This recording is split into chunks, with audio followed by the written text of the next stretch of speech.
Hi, I'm Val Hart in San Antonio, Texas, founder of Val Hart and Friends at valhart.com. Welcome to the Real Dr. Doolittle Show, the show for animals and the people who love them. I've been called a real-life Dr. Doolittle many times in my career as an expert animal communicator, behaviorist, pet psychic, and master healer. My mission and passion is to improve the lives of animals the world over by helping humans learn how to speak their language, how to understand their viewpoints, and heal. After all, our love of animals helps us be better humans, and the more balanced and healthy we are, the more balanced and healthy they can be too. Be sure and look for my CDs on iTunes. And to find out more about my work and to receive your free Quick Start Animal Talk course, just go to my website at valhart.com. While you're there for a limited time, you can also apply for a complimentary Happy Animal Assessment session. And if you want to learn how to be your own Dr. Doolittle, check out the world's first complete Animal Communication Made Easy system available now on my website at valhart.com. Thank you and enjoy the show.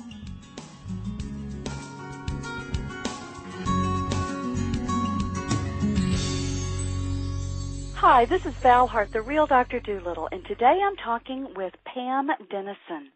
Pam is a member of the Association of the Pet Dog Trainers and Dog Writers Association of America. She's a certified animal behavior consultant with the International Association of Animal Behavior Consultants. She's a former member of the National Association of Dog Obedience Instructors, and Pam started Positive Motivation Dog Training in 1996. She's helped thousands of dogs and handlers build their relationships and solve problems by including and teaching basic obedience through competition. She's been training dogs actually since 1992. She's written 5 books. She has 4 DVDs, and she's written more than 40 articles for national and international magazines. Her books include The Complete Idiot's Guide to Positive Dog Training, Bringing Light to Shadow, A Dog Trainer's Diary. It's about her recovering human aggressive dog Shadow. She's also written How to Right a Dog Gone Wrong. It's a roadmap for rehabilitating aggressive dogs, Civilizing the City Dog, Click Your Way to Rally Obedience, very cool, and the 4 DVDs, Positive Solutions for Standard Behavior Problems, Camp Reward, REWARD, for Aggressive and Reactive Dogs, The Magic of Shaping, Exploring the Possibilities, and Training the Whistle Recall, which was the winner of the Maxwell Award in 2009. Very wonderful, Pam. Thank you so much for joining the show. Thank you for having me.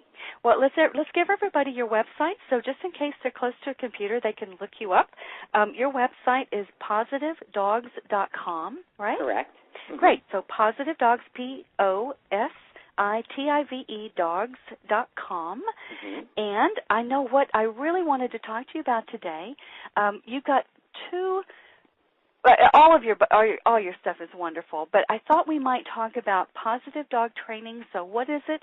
What does it mean? What are the misconceptions? And then let's also spend some time talking about dog aggression. I know you caution against the pitfalls of using punishment to train or help a dog not to be aggressive. Right. And I know you encourage the positive training method is the most effective. So. Yeah. Yeah. So welcome to the show. How are you doing today? I'm doing great. Great. So you've been a dog lover your whole life? I have. What got you interested in loving dogs? Tell us a little bit about your story. Well, I remember Lassie and Rin Tin Tin from TV. Oh, yay. I remember Lassie, and I fell in love with Lassie. Yeah. And I always wanted a collie. Never actually got one, but always wanted a collie because of Lassie. Uh-huh. And then and then we just, as a family, we had dog after dog after dog. And then I just kind of, when I went out on my own, I had cats. Okay. Because at the time I couldn't have dogs where I lived, so I got Robbie and Scarlett, adopted them. Okay. And then got married, and then got a house, and instantly got a dog. Oh, good. In fact, got the dog before we even moved into the house.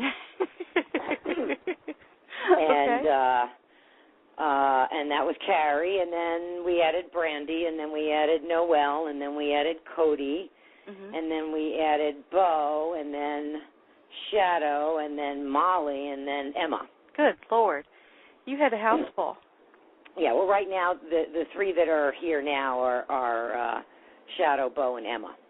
Shadow, Bo, and Emma. Okay, yeah, okay, yeah, cool. Yeah, now, my ex-husband took Molly, so that's okay.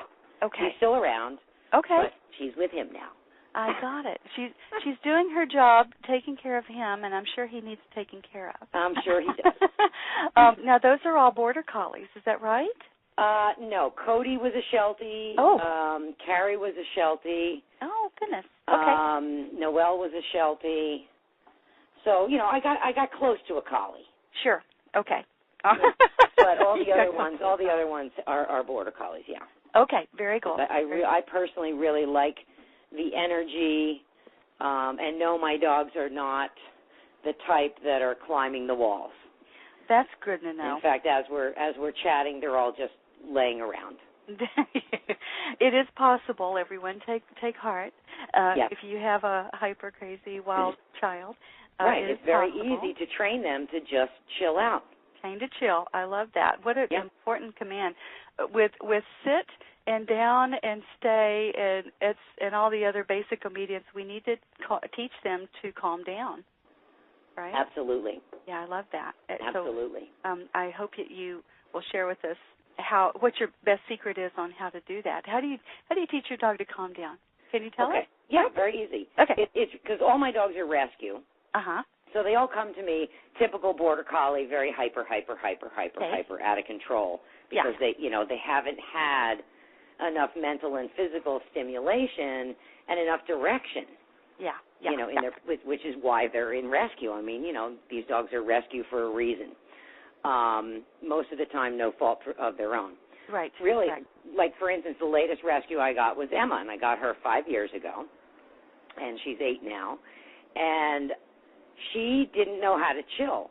So what I would do is anytime she'd happen to lay down on her own, I'd go over, good girl, and I'd just pet her, real soft, slip her some treats, and then walk away. Wow. And she started, really within a couple days, she started chilling out on her own, and it was like, good girl, and I waved to her across the room. Uh-huh. In fact, I'm waving to her across the room right now. Hi, honey. And she gives this tiny little tail like, hi, Mommy. And she's not moving, she's not getting up, and but all of my dogs, they're ready to rock and roll if I'm ready to rock and roll, and if I'm not ready to rock and roll, they hang out. And we're not ready. Yeah, got it. Oh, I love that. Yeah, it's so simple. So it's just reinforcing. Method. What behavior do you actually want? Well, I want the dog to chill. Well, what exactly does that mean? It means lying down on the couch. Yeah. Or on the rug, or in their bed, or in their crate, or whatever. Right. Well, reinforce that. Yeah. Or at my feet. Right. Where do you want the dog? What do you want the dog to be doing? Well, when you get it, you have to reinforce it. Right.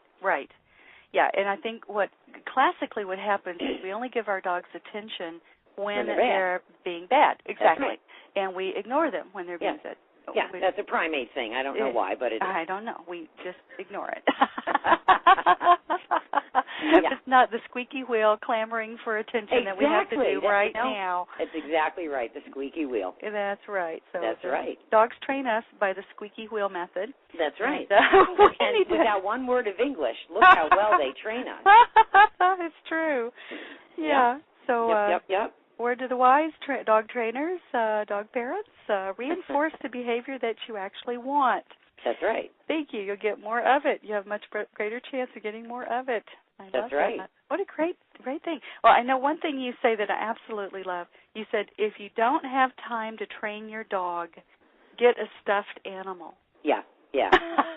I love that. My friend Cynthia and I made that up years ago. Somebody was annoying us. I can't remember because she used to do a lot of rescue, and sometimes the rescue people that dump dogs, and it just drives us crazy a little bit. So we had come up with this great idea. We were going to put on the market a life-size dog toy, life-size dog that had it was like continually barking, and there was no way to open it up, and once you turned it on, there was no way to turn it off. Oh. We were evil. That's pretty bad. That was pretty bad. Yeah, Well, I haven't seen that on the market yet, so apparently your plans came to naught. Yeah, we didn't do it. But we would talk about it. That's funny. Yeah, I get it. All right, so let's go on. So you've written all these amazing books, Pam. Yes. You've got such wonderful books. Thank you. You're The Complete Idiot's Guide to Positive Dog Training, and it's in the 3rd edition. Yeah. Oh, my God. This is just so funny. What prompted you to write this one and all these others? What actually prompted you to write? Because you've been so prolific. Yeah. Well, I mean, I'll be honest. Yeah.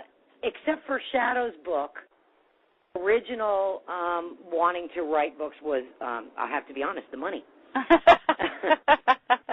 But, it's not completely the money, obviously. I mean, at the time, when I wrote the 1st edition, Idiot's Guide, there were very, very few positive training books on the market. Yeah. There was only maybe 1 or 2 others. I mean, now, of course, there's a profusion of positive training books. Yeah. But at the time, there were very few. And, they were okay, but it just didn't give enough people enough information, I felt. Okay. And they weren't presented in an easy-to-follow, easy-to-read, step-by-step manner. Because I've been teaching for many years. People want step 1, step 2, step 3. Yeah. What do I do now? What do I do to start? How do I do this? Yeah. And it's, so that's why I wrote the book. I love that. It's so needed. Anything we learn, we have to learn step by step in the beginning. It's only after we've got the baby steps down that we can start mastering it and going a little faster. Right. We can make some quantum leaps, and we can, maybe, put 2 and 2 together in a new way. But we have to have those steps. Otherwise, you know what they say, don't make us think, just tell us what to do. Right. Oh, absolutely. Absolutely. And that's why, I do talk a little bit about learning theory in the book, but I kept it to a bare minimum. Okay. But I did put some in there because I felt it was really important for people to understand why I'm having you do X, Y, Z. Right. And why not to do EFG. Right. That's so important. I put in a little bit of learning theory in there, but I kept it very simple. Okay. Because it is simple. I didn't want to use big words. I don't like big words. Okay. I like little words. It's easier to understand.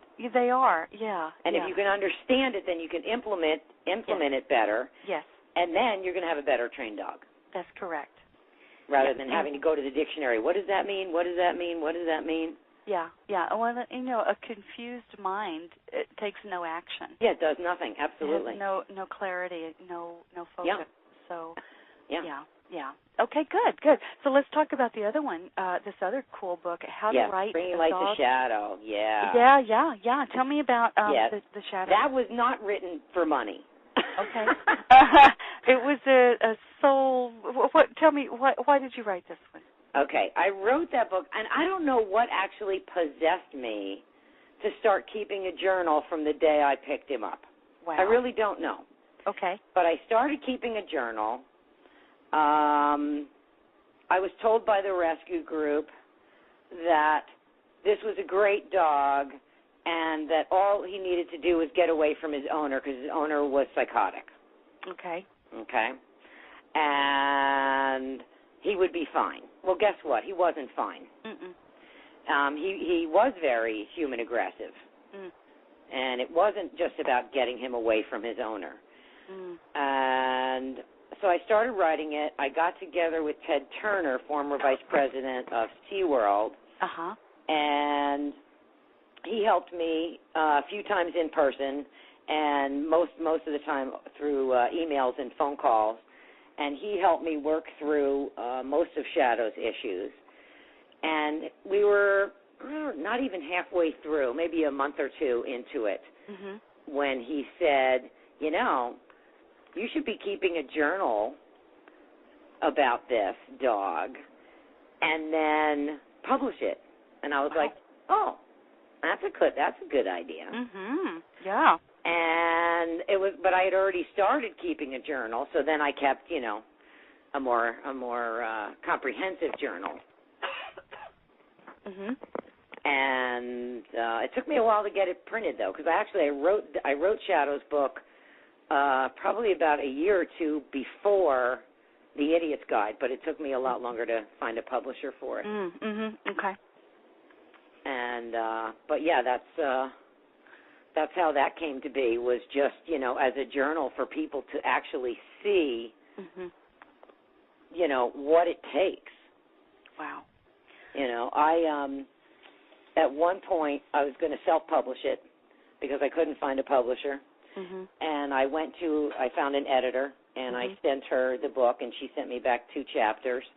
Okay. She had taken all the mistakes out. Okay. And I said to her, what are you taking the mistakes out for? She said, you don't want to look like an idiot. And I'm like, yeah, I do. I want people to see every mistake I made so that they don't make the same one. Exactly. Wow. It might be good for my ego to say, oh, yes, I've never made a mistake and blah, blah, blah, blah, blah, but that is so not true. No, and we don't learn from that. Yeah. Yeah, and any trainer that tells you, oh, I never make a mistake, it's like they're lying. Yeah. Because we all make mistakes. Yes, every now and then I still make a mistake. Thank God, not too often. Yeah.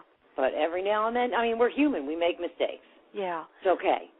Pam, can you tell us about one mistake and how you recovered from it? Just give us a little more of an idea. Oh, God, I'm trying to think which one. Let's see. Okay, yeah. Yeah, this was a biggie. Okay. So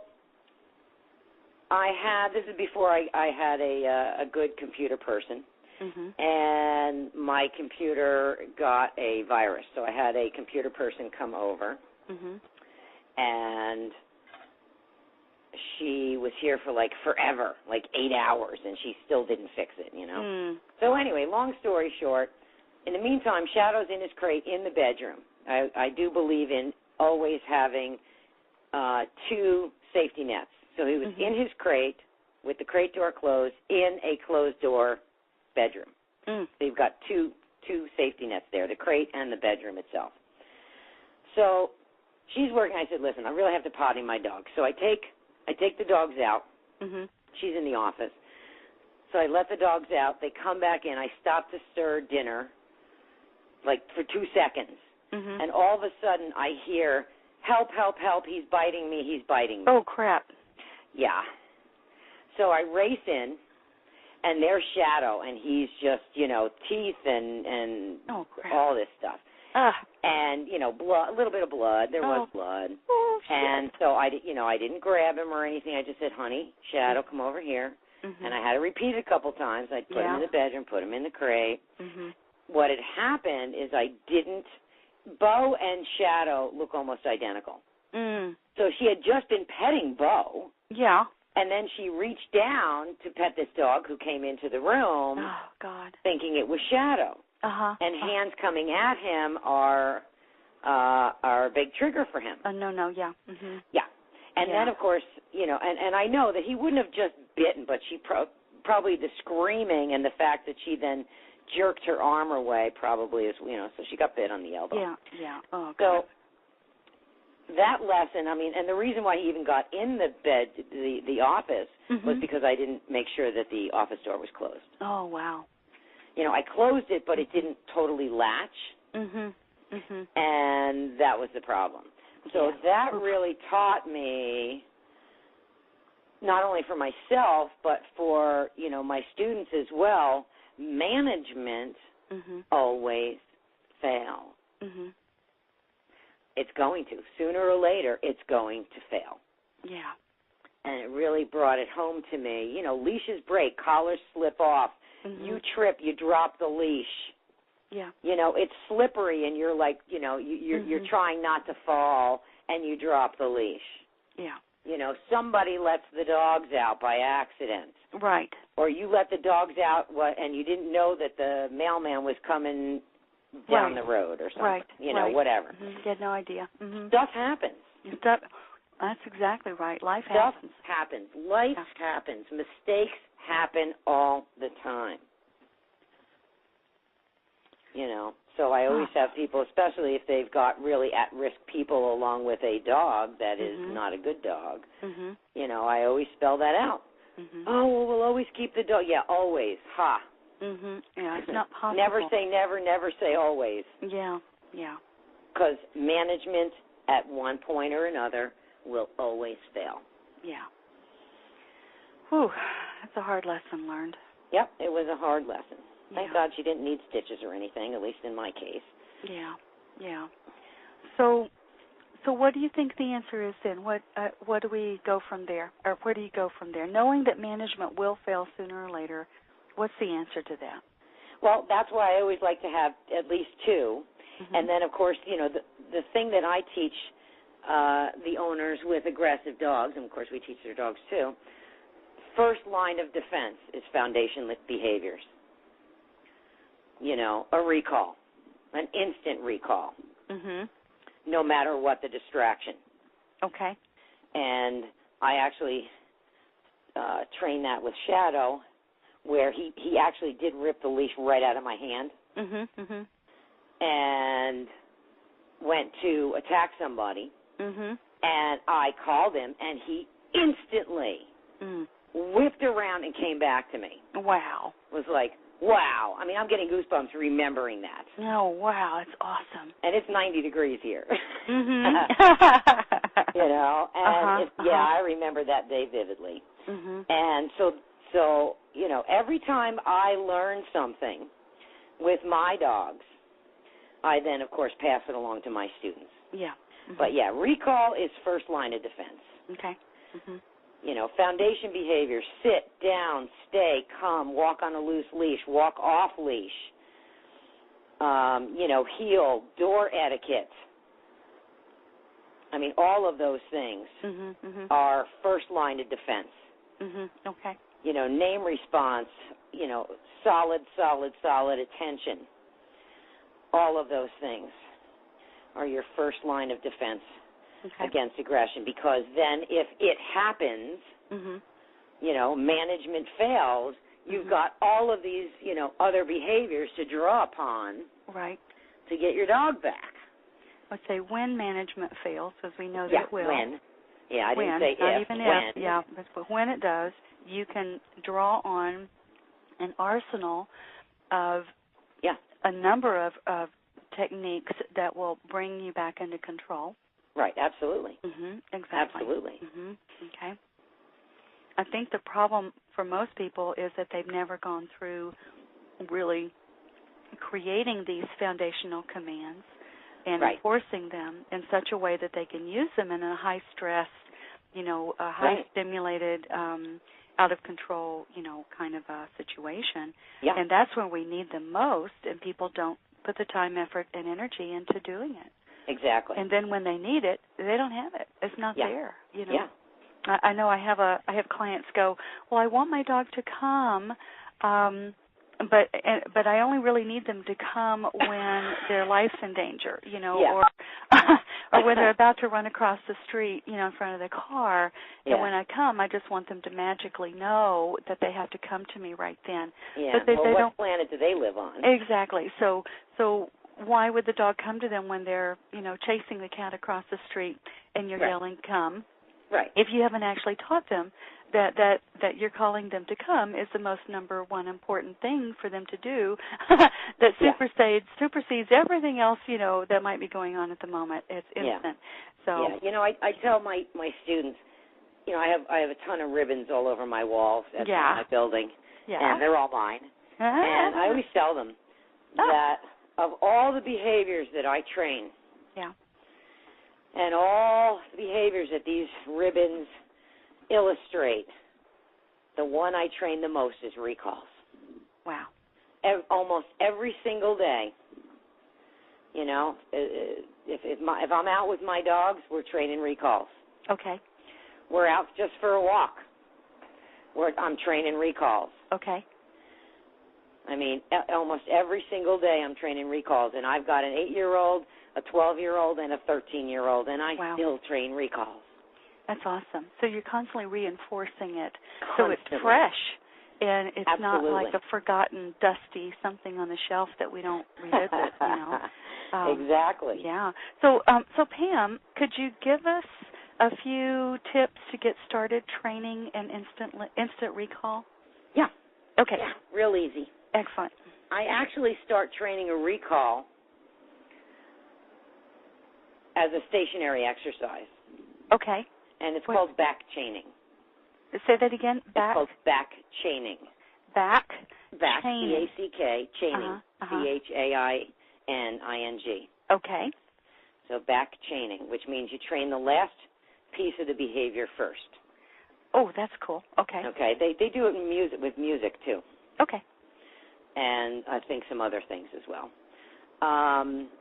So basically, the first thing I teach is, I mean, obviously the dog needs to know what that click means.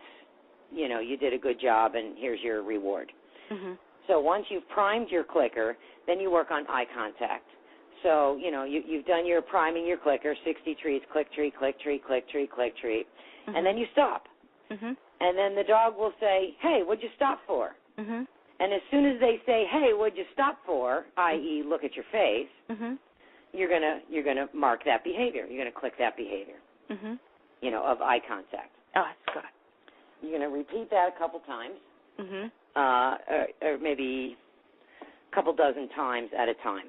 So maybe a couple minutes at a time, a few times a day for, you know, a couple weeks. Okay. Then you're going to work on name response. Okay. So in that same session, dog looks at you, you say their name, and then you click and treat. Okay. And you do that for a couple minutes at a time, a couple times a day. Okay? Then you're going to work on come. Okay. Dog looks at you, you say their name, you say your come word, and then you click and treat. Okay. Now, if you have poisoned your come word, and now when you say come, your dog runs away, now is the time to change your word. Okay. And same with their name. I've actually had a few students that I've actually had them change the dog's name. Oh, God, yes. And every rescue dog I get, everybody here had a different name. You know, Shadow was Fitz. Like, who would name a Border Collie Fitz? I'm sorry. It's so not right. You know, Bo was Bud. Emma was Holly. Okay. You know, so everybody gets new names when they come to the Dennison household. Okay, now wait a minute, Pam. I want to back you up for just a moment. What do you mean by the concept? I want to explain the concept of poisoning a word or a name. What do you mean by that? So, in other words, if you say your dog's name and they completely and utterly ignore you because you're constantly going, well, I'll use my Cody's name because he's not here anymore. Okay. So, you know, Cody. Well, guess what? That becomes white noise after a while, doesn't it? Yeah. And then if you're saying, well, I don't want to say C-O-M-E because then my dogs will come. Okay. So let's just say chair. Okay. Okay. Okay. So Cody chair, Cody chair, Cody chair, Cody chair, Cody chair, Cody chair. Okay, well, that's white noise too. Okay. And if the dog is running away and you're saying your come word and the dog continues to run away and you continue to say their come word, well, then they think that come means running away because that's the behavior you paired it with. Good for you. Uh-oh. So that's why, you know, you might want to change their name and or their come word. Okay. I get that. Okay, good. So so then you work on that. So you work on that a couple times at a time. Okay. A couple minutes at a time, and so on and so on and so on. Okay. One other point I'd like to point out or to make about the poison word. Sometimes we get in the habit of calling our dog's name as a punishment, which you know, like, oh, you know, bad dog, you know, buddy, or whatever it is. So now we've connected the name with a punishment or with a negative right, but of course we're not going to punish. We don't punish the dog, so. Right. Well, I'm just saying, they got in trouble and we hollered at them and called their name, so with bad juju on their name. Right, right. So that could also be another way to poison words, which would make it important to change if only that. bad stuff happens around them or their names, why would they respond to it? Exactly. Right. If you're chasing your dog down the street screaming, "Come, you bad boy buddy," then first get a grip and change the game and change your approach completely, because you just poisoned the whole thing. Right. Okay, good. Okay. All right, now I'm ready to go on. Just wanted to make that point, because often people don't recognize or realize that if they're using their dog's name in vain, that they did more than just, create a adverse reaction. They actually poisoned it. So they have to restructure the whole thing. Go for it. Okay, so what's next? So we've got back chaining. Then we got the name response. We start with priming the clicker. Then you work on eye contact, name, eye contact, name, come. Okay, got it. Okay, and then you play a game that I call the drop the cookie and run like heck game. Oh, I like that game. Which is also outlined in the, all these steps are outlined in the Complete Idiot's Guide to Positive Dog Training. Okay. But basically what you do is you have a handful of treats. Mm-hmm. You toss one treat just, maybe a foot or two away. Tell the dog to get it. And then you run like heck the other way. Okay. And guess what? Your dog's going to chase you, because that's what dogs do. Yes. They're predators and they chase things that are running. That's correct. They don't chase a tree, because a tree never moves. Not much fun to chase trees. No. Yeah, exactly. Not much fun to chase trees. I love that. Okay, go ahead. So they're going to chase you. As you hear them running after you, you turn, you face them, you say their name, you say your come word, and you can either click and treat or just say good dog and feed. And so you want to feed a jackpot for each and every single come. Wow, okay. Every single one. Now, my definition of a jackpot is 10, 15, 20, 30, 40, 50 treats. Wow, that is a jackpot. Yeah, well, because my dogs come when they're called. I'll bet they do. Every single time. Okay. The novice idea of a jackpot, for some reason, is 3. Okay. For some people, it's 2. Okay. And so, in other words, they're very stingy. Yeah, don't be stingy with your jackpot. It's like, but I've already gone through one whole hot dog. And that's for like 45 minutes of training. It's like, yes, so what's your point? Right. Yeah. Get some more. Yeah, so give them some more. There you go. I love it. And, it's so don't be stingy. Okay. And trust me, your dogs will not, in the long run, they're not doing it for the food. Right. In the beginning, yes, you've got to use a lot of food to build up that reinforcement history. Now, remember that. Okay. Write it down on your refrigerator. Okay. Reinforcement history, really, really, really important, because that'll see you through when you don't have food. Okay. Because they'll have this wonderful history, with being around you and responding to you, that after a while you're not going to need any food at all. Okay. Got it. Okay. So, and of course you repeat that, and then there's many steps after that as well. Okay. But yeah, you got to start somewhere, and that's where you start. That's a brilliant place to start. I love that. Yeah. Oh, I'm excited. I confess, I'm embarrassed and ashamed to admit it, but I have not done this very well with my dog. I did when I first got him as a bitty baby puppy. Yeah, we got to keep going. But then I got distracted and life happened, and and I've been letting it slide. And so my promise to all our listeners and to me and my dog right now and you, I'm going to get back on this and teach it correctly. So good. Thank and you. You're going to see an instant difference. Like within 2-3 days, you're going to be completely blown away. Wow. Okay. Cool. And I always tell people, if they're very, very concerned, well, then get some good treats and mix it in with your dog's, dog food, if you happen to feed dog food. Yeah. Okay. That makes sense. And that way my dogs, they're not fat. In fact, actually right now I'm feeding Shadow 2 meals a day because he's too skinny. Okay. Got it. All right.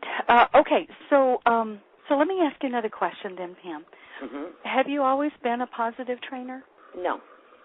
No. Oh, that surprises me. What? So you started out not a positive trainer. What made you decide to be a positive trainer?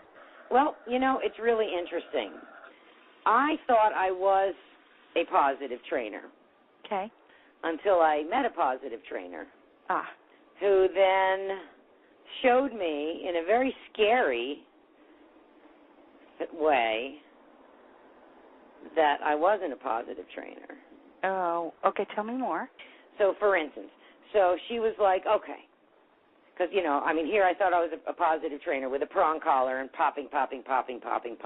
Oh, wow. On the prong collar. Okay. Doing the ear pinch to get the dog to pick up the dumbbell and all that other garbage. Oh, crap. Yeah, I used to do really bad things. Oh, okay. I used to do really bad things.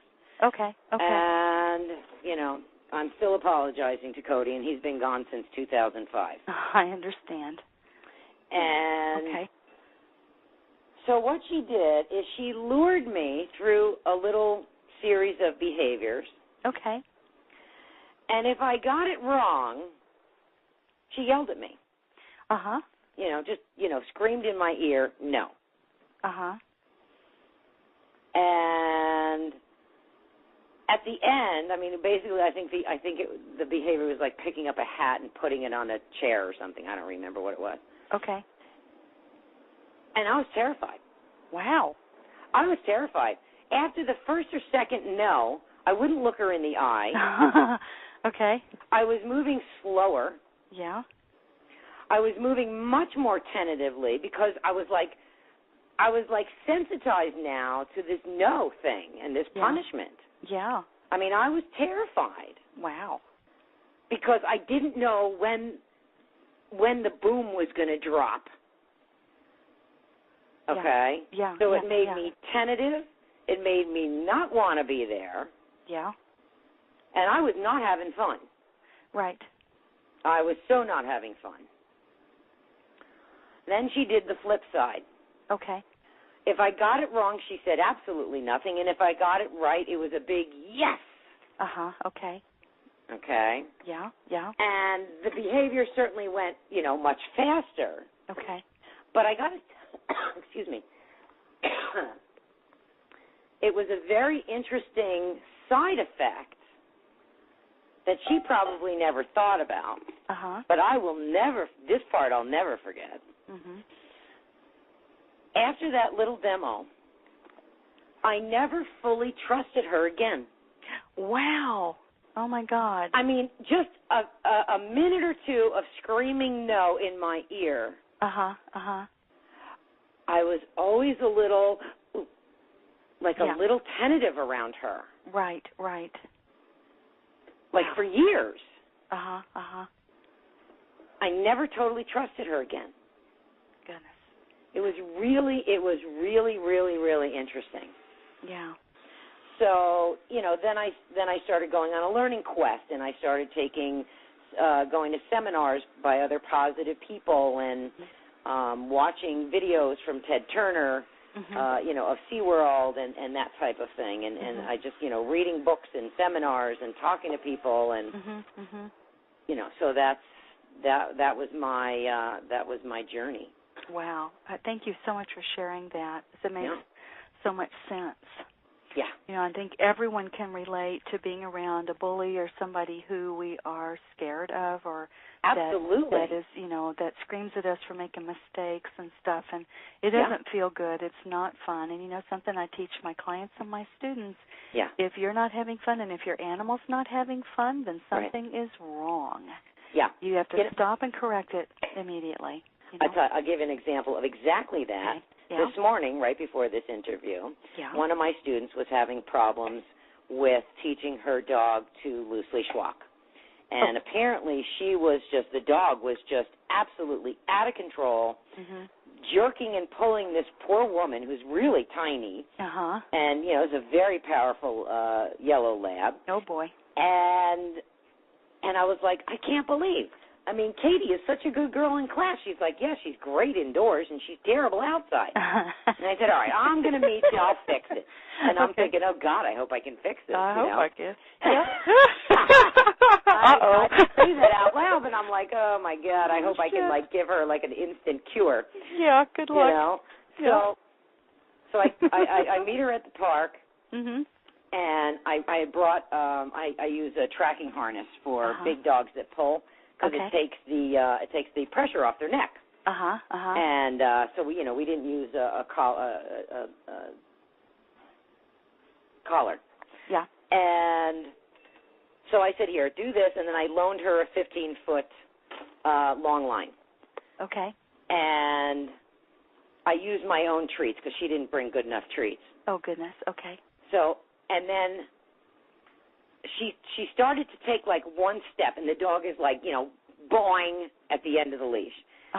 And she's like freaking out. I don't know what to do. I'm so mad. And she's going on and on. And I said, all right, give me the leash.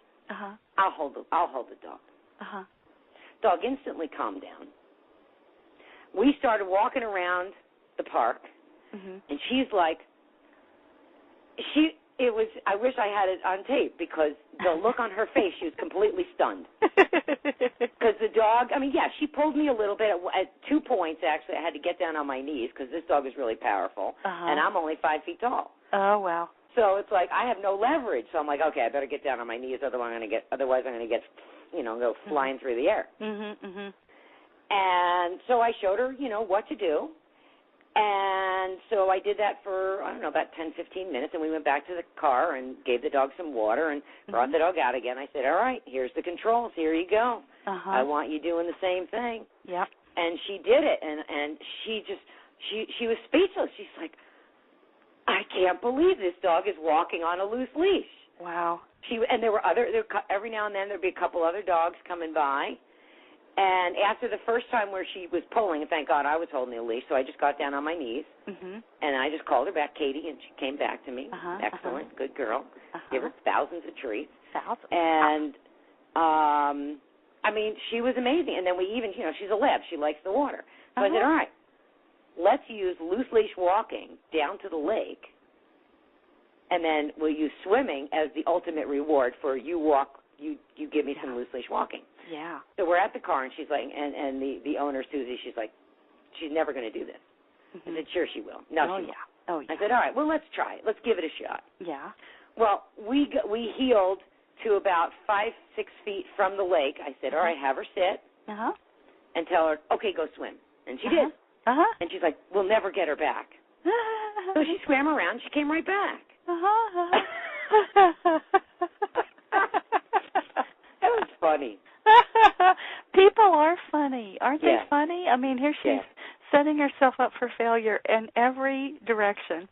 Right, and that's what I told her. I said, listen, if you're thinking that your dog is going to drag you across the parking lot, then she will. Of course she will. That's what she thinks you want her to do because that's what you're focusing on. Exactly. That's what you're focusing on. Yeah. And I told her, I said, the reason why Katie's pretty much not pulling with me is because I'm telling her to walk nicely. Yeah.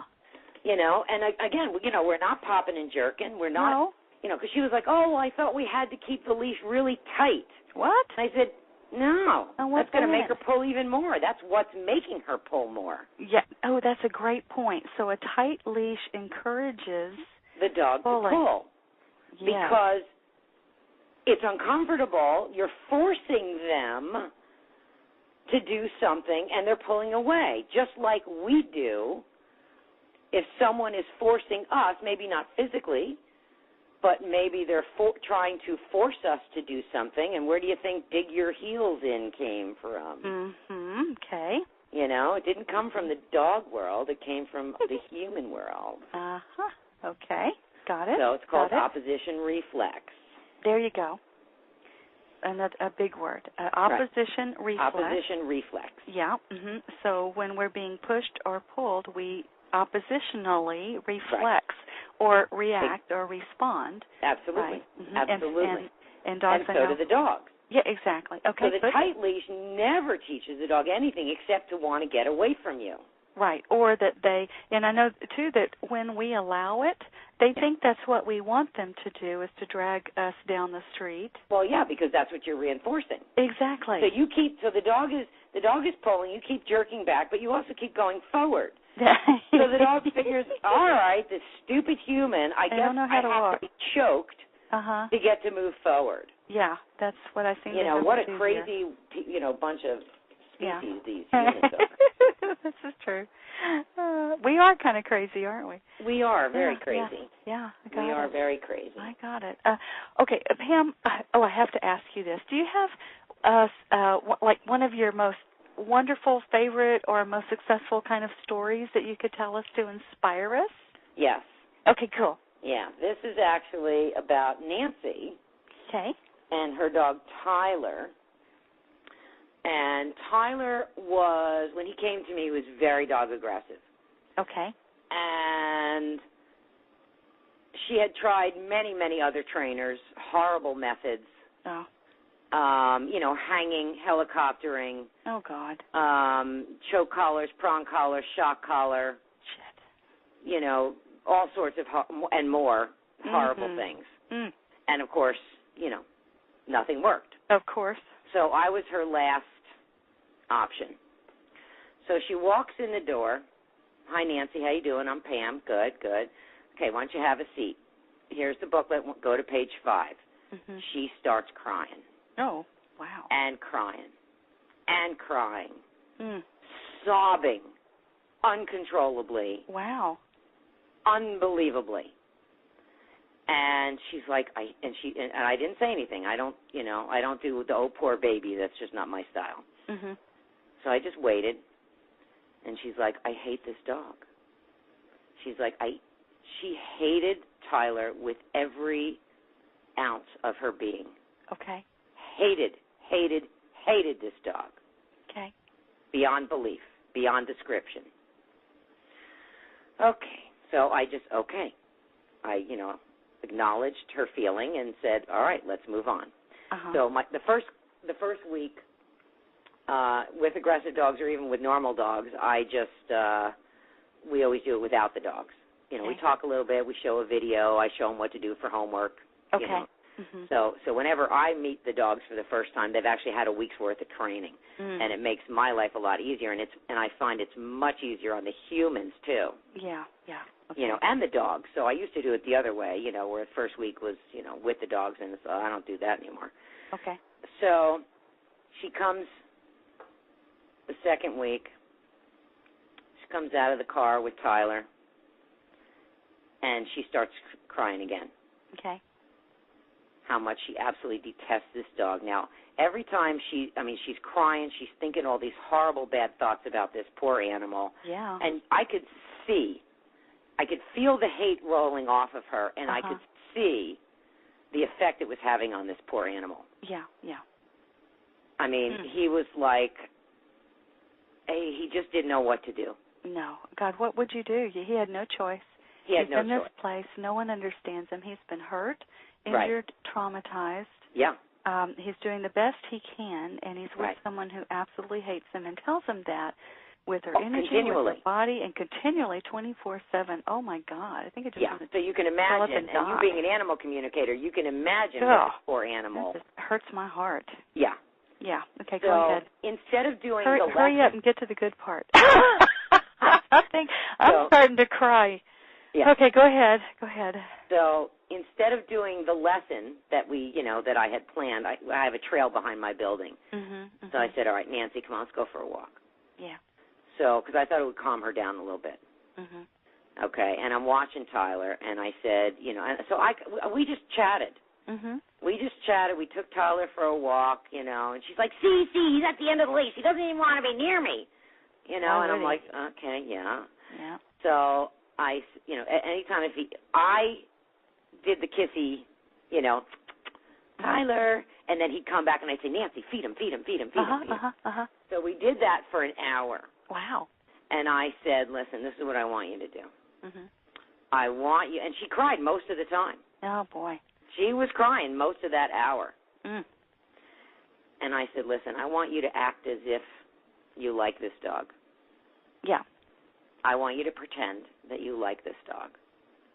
I want you to call him silly nicknames, because that's something I did with Shadow in the beginning. I was afraid of him when I first got him. Wow, I can understand that, yeah. So I thought, let me start calling him funny little nicknames like, Pumpkinhead and Stinky and, whatever, anything. Yeah. And I said, that's what I want you to, I don't even say his name. Don't even say the name Tyler. Just stupid nicknames. Poophead. I don't care. Anything. Smile even if you don't feel it. Yeah. Yeah. And try to stop your bad thoughts about him, if you can. Good. Excellent advice. Okay. So next week she comes in. She's crying again. Okay. She was so happy. Really? She's like, I love this dog. Oh, my God. It blew my mind. Wow. Because I've never seen such a quick transformation. Wow. He went on. I mean, the connection was instantly apparent between the two of them. They loved each other. Wow. Tyler was like all over her. Mommy, Mommy, Mommy. I love you. Oh, wow. And she was like, Tyler, Tyler, Tyler, I love you. Oh, my God. And it was real. It wasn't fake. Oh. Because dogs know if we're faking it. Yeah, oh, God, yes. Yeah. So it was absolutely real. Wow. And he went on to become her real heart dog. Wow. And he went on very quickly. He was probably one of the fastest dogs to go through my aggressive dog program. Okay. Because he was like, okay, you want me to not attack the dog? Okay. That was easy. Just tell me. I'll do what you want. Yeah, that's okay. Yeah, I was only doing it because I was confused and whatever. So that's my favorite story. Oh man, well I am so delighted you said that. I mean, I've got chill bumps. I've got tears in my eyes. I mean, I'm not. Oh wow, what a powerful story. Yeah. And it completely changed life. And the stress that Nancy was living with and Tyler was living with, and to completely do a turnaround in 3 weeks, I just want our listeners to know it's possible. Yeah. And it can be as simple, really, as that. So sometimes. And sometimes, granted, did we then have to train Tyler? Of course we did. Of course, yeah. But we had to have a base. You had to start to have a proper foundation to build on. Yeah. And then the rest of the stuff went really fast. Yeah, when you're in a right relationship. When you're in a right relationship, then the rest of it is really easy. It's just like you said, just follow the steps, bake the cake. You follow the steps, but you've got the right tools now. Yeah. You got the right environment, you've got the right respect, and you've got the right relationship. You can do anything with that. That's you just said the key word, respect. Yeah. Respect. Oh, gosh. All right. So what are the 3 biggest mistakes that you think people make with positive training? Because a lot of people are trying to do positive training now. Right, I know. But I see. It's close but no cigar. Yeah, okay. So what are the 3 biggest mistakes? I think, there's more than 3, but I'll give you 4. Okay. Oh, good. Because I wrote them down, and I'm like, oh, God, there's more than this. But there's a lot more than that, I'm sure. There's only have a half an hour. So. Okay, not being clear to the dog. Okay. So, in other words, I'll give you an example. So, do you want the dog to sit on the first request or the 50th? Yeah. You want the dog to sit on the first request. Yes. Preferably. Right answer. Yes, right answer. Yeah. So, what a lot of people will do, they'll sit, and then the dog finally sits and they give him a cookie. Uh-huh. Well, you just taught the dog to wait until you got to the 4th or 5th sit to sit. Yeah. So you're not being clear. Well, what do you want? Very. And then you get pissy at the dog. Right. When they're doing exactly what you trained them to do. Yes. Wait for the fourth rep and then do the behavior. Yeah. Yeah. Okay. Okay. Good. Not knowing themselves exactly what they want. Okay. You'd be surprised how many people come in and they don't know what they want. Okay. And I have to say, well, what? Okay, you don't want the dog to do this. What do you want the dog to do? Yeah. And they're like, well, I don't know. I just want him to stop doing what I don't want. Yeah. Well, stop isn't really a verb, although I think it is. But, but no is not a verb. Yeah, there you go. Even non-movement is a behavior. Stay. Yeah. It's like every, even a non-behavior is a behavior. Okay. So, well, what do you want? Well, I want the dog to down. Mm-hmm. Well, then have the dog down. Well, then that's what, Then that's what you want. Right. It's simple when you think have the dog lay quietly at my feet while I eat dinner. Yeah. Well, that's a behavior. That's a great behavior. Lie quietly at your feet. That's a behavior. Those are verbs. Right. That's right. Those are good verbs. That's a doable. Yeah. Yeah. I like that. I like that. Being number 3. I should have done 4, 3, 2, 1, like they do on TV. Being too generous and conversely too stingy. Oh. Okay, so what would be the difference? Giving the dog way too much. Like, for instance, most dogs, after the first day or two, they can sit without a cookie. Okay? You don't have to keep giving them a cookie for every sit for the rest of their lives. And yet I see people that do that. Okay. And it's like, the dog knows how to sit. The dog is 4 years old. What do you keep giving a treat for a simple sit? So to me, that's too generous. Okay. So once they've learned it, you can do a random then you go to reward. a variable and unpredictable schedule, and then once in a while, once every 3 months, give the dog a cookie for a sit. Right. Or if it's in a really, a dog is walking by and you ask the dog to sit, that deserves a couple treats. That's a good one. Yeah. Okay. Okay. Okay. Or, of course, too stingy. Yeah. Which is giving the one cookie for coming away from a herd of deer. It's like, well, that ain't going to happen again. I'm not coming just for that. I'm not coming again. If you're only going to give me one cookie, why would I bother? I'd rather chase the deer. Right. Besides, I can sit later and get one of those. Exactly. Oh, my God, that's too funny. I'm going to use that line in my class. That's you're welcome to it. Yeah. Oh, that's great. Okay. All right. So I got it. So and number 4, expecting too much too soon. Yeah. Or too little too late. Okay. In other words, not enough. Okay. So expecting too much too soon. Okay. So, for instance, let's say you get you rescue a dog and you've built no relationship with the dog. Okay. And you expect them to walk perfectly on the leash the first time you take them out for potty. Okay. Well, it ain't going to happen. Yeah. No. You haven't built a relationship. Yeah. You haven't done all the steps leading up to loose leash walking. Okay. To be able to think you can get that. Or, like this woman, I hope, well, if she listens, she'll forgive me. Susie from this morning, we had on July 4th, there was this huge town-wide picnic. I don't even bring my own dogs to that because it's way too stressful. Way too many people, way too many clueless people allowing their dogs to just race up to other dogs. Right. So it's like, I don't even bring my own dogs there. Got it. So she brings her dog there. Okay. And her dog is just pulling her all over the place, launching herself onto people, onto other dogs. Yeah. And it's like that's expecting a little too much too soon. Yeah. She had only taken one 6-week session with the dog, and we hadn't even gotten to loose leash walking yet. I usually start teaching a heel first, then we do a loose leash walk.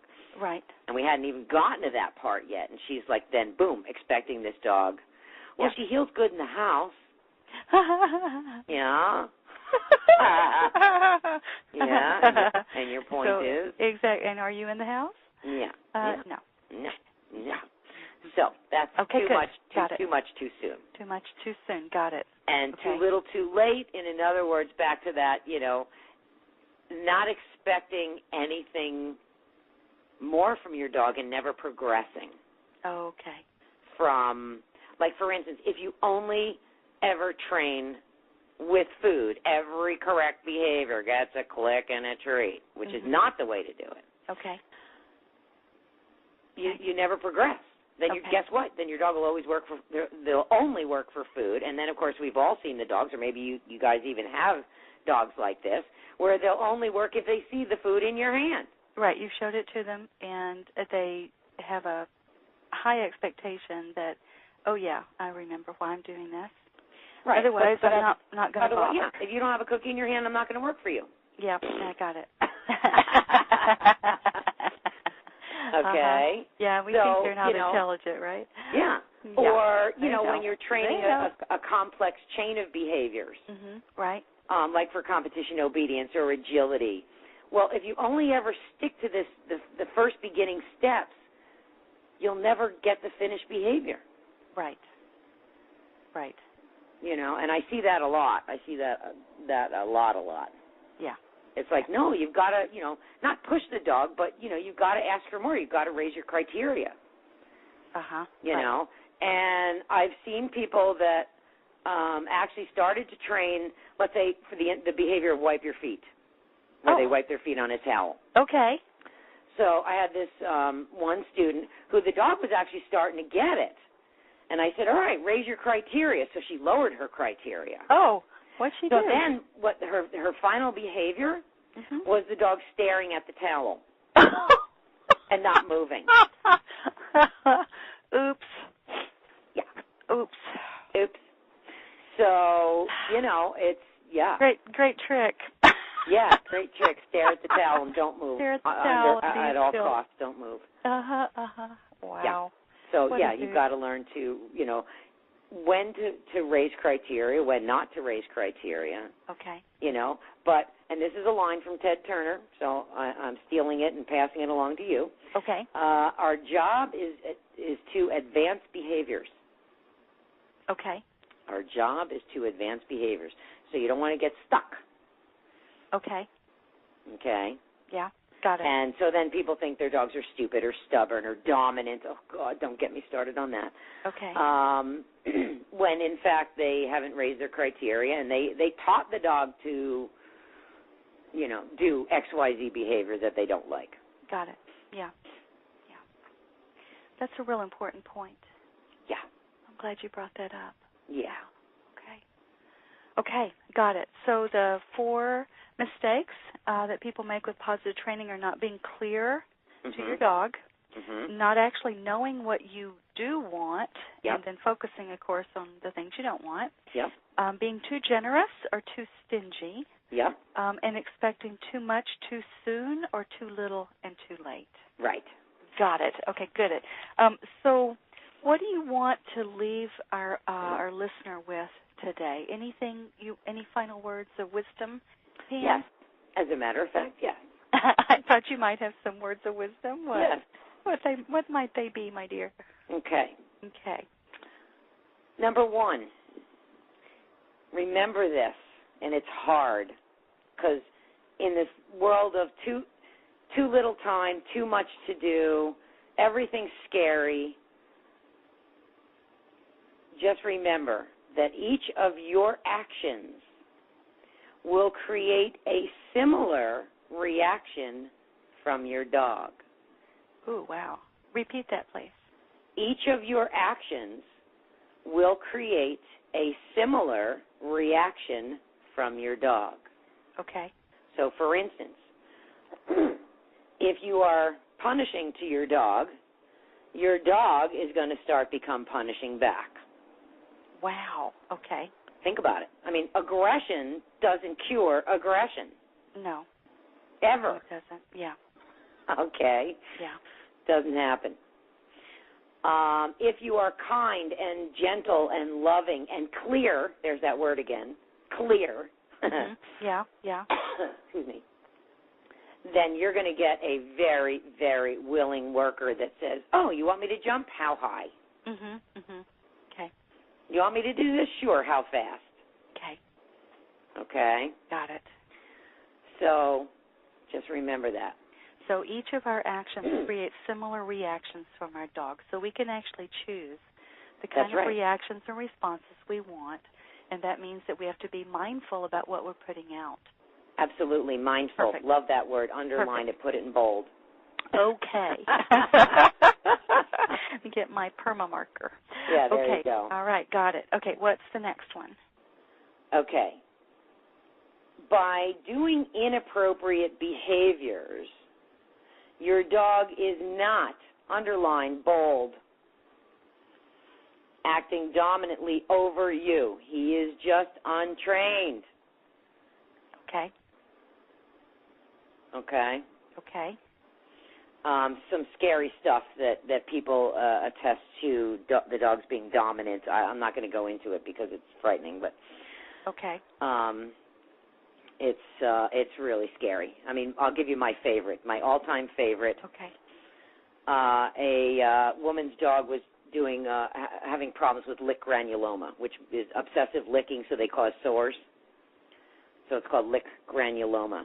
Got it. And I went to visit her, and I could see that she was totally stressing out the dog. The dog was totally freaked and licking, and she kept trying to punish him. And I tried to get her to look at, things a little bit differently, and she couldn't. So she went to her vet, and the vet said, "Oh, he's doing this to be dominant over you." A lick granuloma. Yeah, a lick granuloma is dominant. Yeah, it just. What? Yeah, exactly. What? That makes no sense. Exactly. Well, neither do the other things that people think are dominant behaviors. Okay. Okay, whatever. But that's Got the only it. one I'm going to go into. I won't go into the other ones. Okay. Actually, if anybody wants to see the further list, they can go to my book. I forget what page it's on, but no, which book? The Complete Idiot's Guide to Positive Dogs. Got it. Thank you. Okay, got it. Mm-hmm. So I have the complete list in there, including the lick granuloma dog. Oh, wow. And okay. I polled my fellow friends that are also trainers, and I said, all right, what have people told you that their dogs are doing that they think means that the dog is dominant? Mm-hmm. And they gave me a whole list, and it was like, oh, you got to be kidding. Wow. So that's great. Oh, I'm so I didn't even know that. I'm so excited you did that. Yeah, I put that in there. Good. I'm going to look that up. That's in the myth section towards the end. Okay. Good. And probably, I don't know if this is more important or just equally important, what effort you put into training will mirror what you yield. Effort put into training equals yield. Yep. There's a good mathematical formula for dog lovers. Yeah.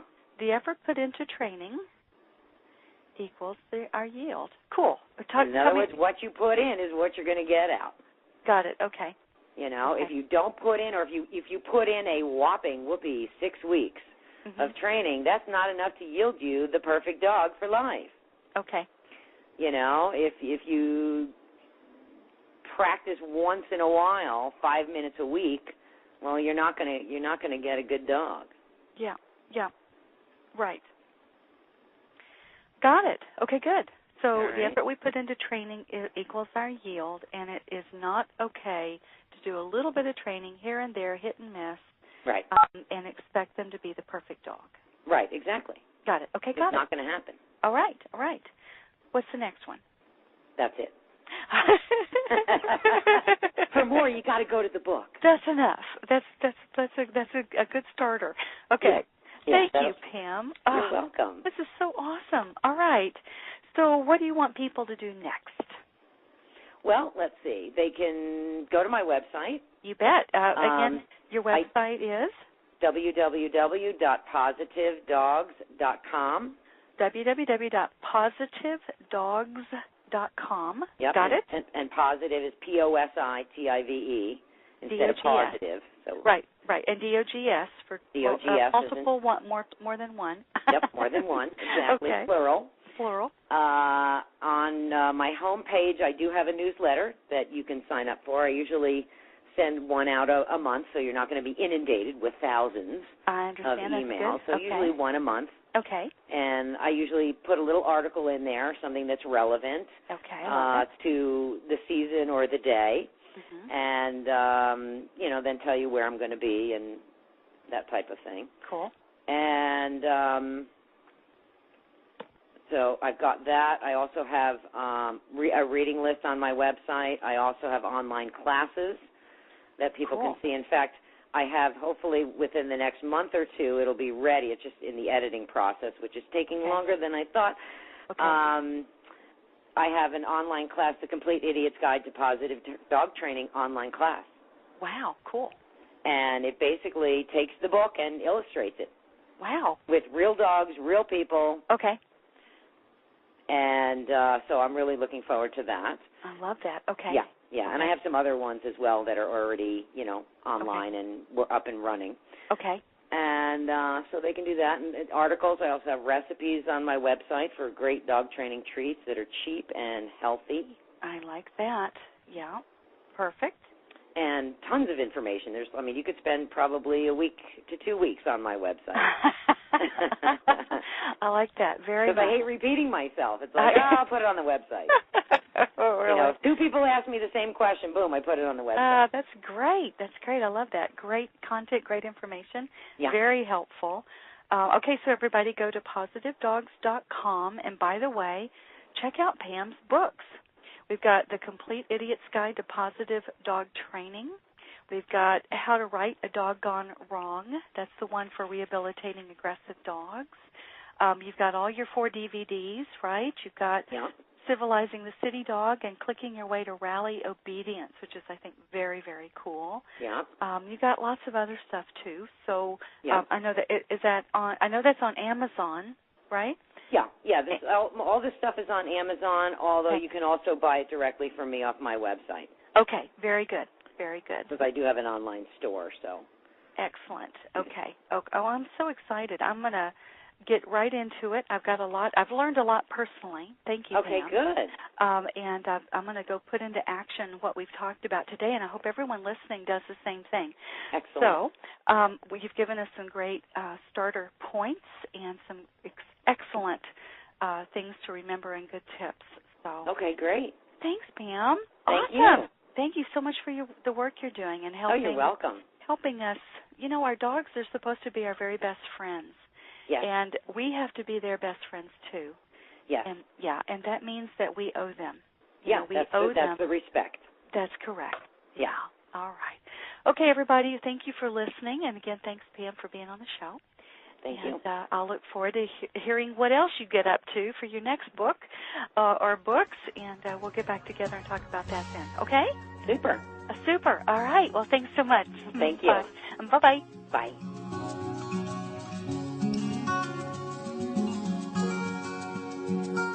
Thanks for listening to the show. For more information or to listen to other podcasts, go to valhart.com/blog. And if you're someone who values a non-invasive, holistic solution to resolving problems with your dogs, cats, and horses, and you want better behaved, healthier, and happier animals, just go to my website at valhart.com to apply for a complimentary Happy Animal Assessment session. And be sure and remember to look for my CDs on iTunes. Learning how to talk with animals is fun and will change your life. So while you're there at my site, get my free Quick Start Animal Talk course and check out the world's first complete Animal Communication Made Easy system. May the love of animals bless you, teach you, inspire you, heal you, and reconnect you to the circle of life.